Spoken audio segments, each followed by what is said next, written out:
قوموں کی نمائندگی کرتی ہے وہ پارلیمنٹ پہلی دفاعی لائن ہوتی ہے جی، اور قوم کا اتحاد ہی سب سے زیادہ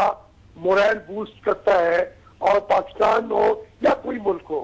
پارلیمنٹ دفاعی لائن اگر طاقتور نہ ہو تو پھر فوج بھی اس ہمت طاقت سے دشمن کا مقابلہ نہیں کر سکتی، کیونکہ جب تک ان کو یہ یقین نہ ہو کہ پوری قوم ان کی پشت پر ہے. اب میں سمجھتا ہوں کہ پارلیمانی طاقت کو بڑھانا چاہیے، اور اگر ہمیں صدارتی نظام کی بجائے فرد واحد کی حکومت کی بجائے پارلیمنٹ کو وہ اختیارات دے دیں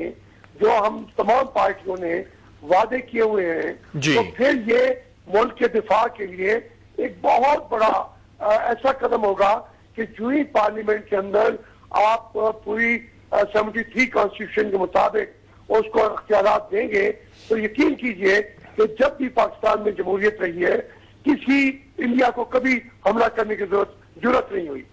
ہاشمی صاحب، آپ ماضی میں بھی پارلیمان کے رکن رہے ہیں، اس پارلیمنٹ کے اندر بھی آپ ممبر آف پارلیمنٹ ہیں.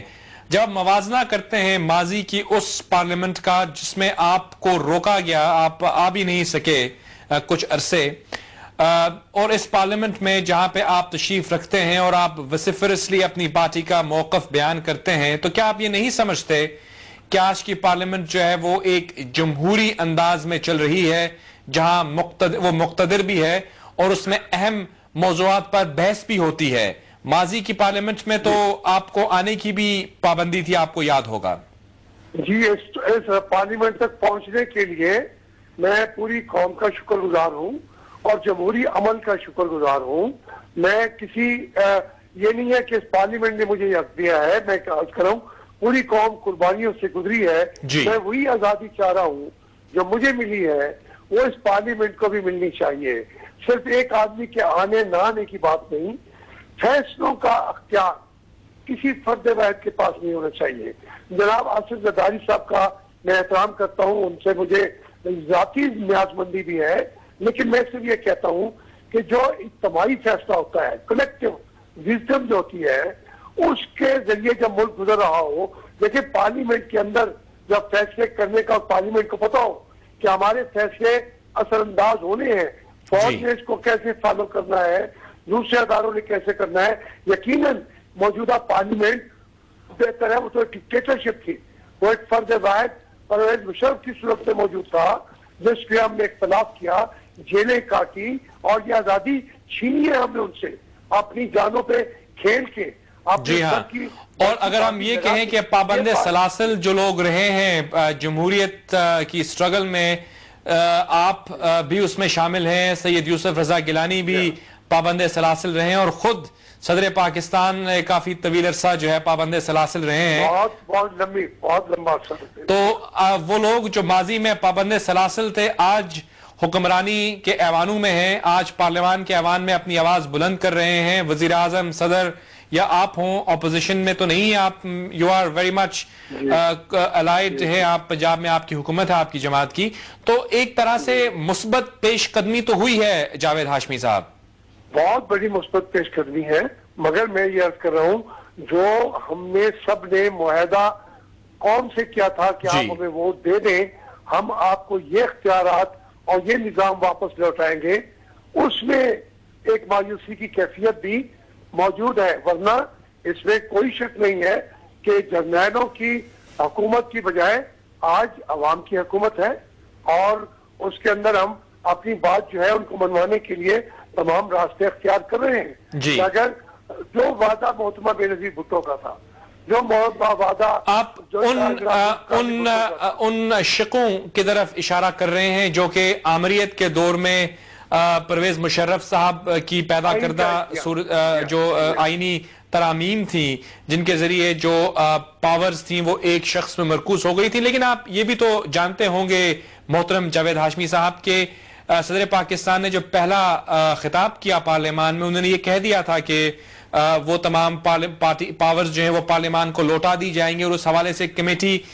جو ہے وہ سامنے آ جائے گی. تو انٹینشن تو ہے میرے خیال میں. ابھی تک نہ کمیٹی آئی ہے. دیکھیں دوسرا میں آپ کو بتاؤں، ایک میسج آپ نے دنیا کو دینا ہوتا ہے. جی، اس وقت تمام معاملات اگر یہ لگا ہو کہ ایوان صدر میں فیصلے ہو رہے ہیں، مجھے ذاتی طور پر کوئی خواہش نہیں ہے، لیکن فیصلہ جو آپ نے پیغام دنیا کو دینا ہے وہ دینا ہے کہ پارلیمنٹ سے آواز جو اٹھی ہے اس کا جواب رسپانس اور طریقے سے ہوگا. کسی ایک فرد واحد کو، وہ بے شک لوہے کا بنا ہوا فولاد کا بھی، اس کے ساتھ معاملات کے اندر اور ذہانت کا معاملہ بھی کیوں نہ ہو، تو اس سے غلطیاں سرزد ہو سکتی ہیں. لیکن جو فیصلے پارلیمان سے نکلتے ہیں وہ اجتماعی بحث و مباحثہ اور مشترکہ کاوشوں کے بعد ایک اجتماعی سوچ کی وہ عکاس ہوتی ہیں. یہ میں عرض کرنے کی کوشش کر رہا ہوں کہ وہ اختیارات پارلیمنٹ کے جو چھینے گئے تھے وہ پارلیمان کو ابھی تک نہیں ملے. اگر پارلیمان طاقتور ہو جائے تو پھر کوئی دنیا کی کتنی بڑی کوئی طاقت ہو، انڈیا ہو، امریکہ ہو، وہ ہمارا بال بیوی کا نہیں کر سکتا. جی بہت شکریہ آپ کا محترم مخدوم جاوید ہاشمی صاحب ہمارے ساتھ شریک گفتگو تھے. اسلام آباد سے ایک اہم جو ہیں وہ سیاسی رہنما ہیں، طویل عرصہ پابند سلاسل پہ رہے اور بڑی طویل جدوجہد ہے ان کی جمہوریت کے حوالے سے. پاکستان مسلم لیگ نون کی نمائندگی کر رہے تھے ہمارے آج اس پروگرام میں، اور انہوں نے اپنی پارٹی کا موقف ہمارے سامنے رکھا. انہوں نے اس خیال ظاہر کیا کہ پارلیمان کو زیادہ مقتدر ہونا چاہیے اور فیصلے کرنے کا اختیار پارلیمان کو لوٹا دیا جانا چاہیے، وہ اختیار جو اوریجنلی 73 کے آئین میں انویژنڈ ہے اور جو غالباً پرویز مشرف صاحب کے دور میں لے لیا گیا تھا. چھوٹی سی بریک لیتے ہیں، بریک کے بعد ہم واپس آئیں گے تو ہم بات کریں گے ایک سابق وزیر خارجہ سے after this very short break.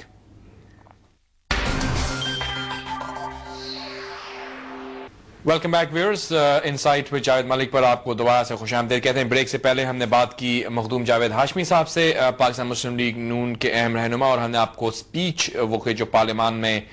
Prime minister of Pakistan جناب سید یوسف رضا گیلانی صاحب کی تھی، جس حوالے سے انہوں نے اپڈیٹ کیا ایوان کو ان تمام اقدامات سے جو کہ حکومت نے کیے ہیں ان تمام چیلنجز کے سامنے جو کہ ممبئی دھماکوں کے بعد جو ہے سامنے آئے.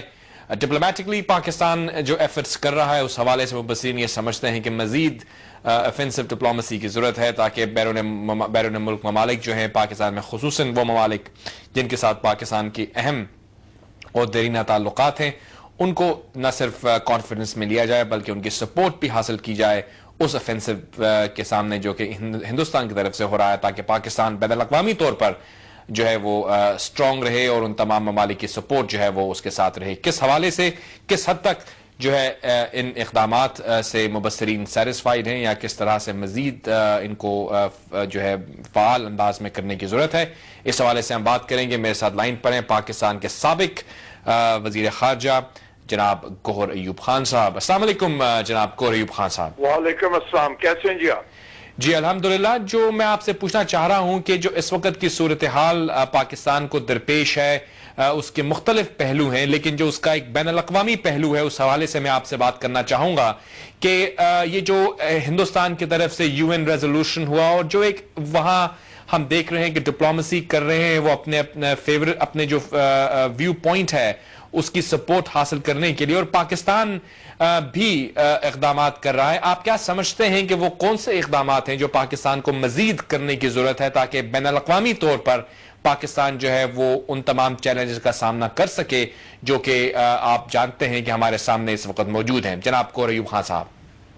ہمیں شروع سے جس دن سے ممبئی میں حملہ ہوا اور ہندوستان کا میڈیا اور ان کی پبلک اوپینین پاکستان کے اوپر بوچھاڑ کر رہی تھی جی، اور اس میں لائیو انڈین چینلز اور باقی چینلز اس کا گن بیٹل جو ہو رہی تھی وہ 3 دن کے لیے ان ہوٹلز میں اور باقی ٹارگٹس پہ وہ دکھا رہے تھے.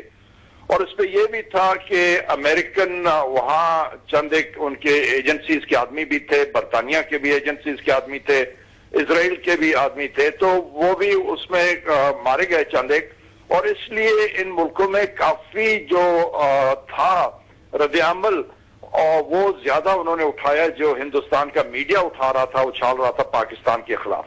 جی. اور UN کے اندر کیا ہوا کہ پہلے چائنا ویٹو کر دیتا تھا کوئی ریزولوشن ہو، لیکن لگتا یہ ہے کہ حکومت نے کوئی خاص نہ ہمارے ریپریزنٹیٹیوز پرماننٹ جو ہیں ادھر UN میں نیو یارک میں انہوں نے کوئی خاص کوشش کی ہو کہ اس چیز کو وہ روکنے کی کوشش کریں. اور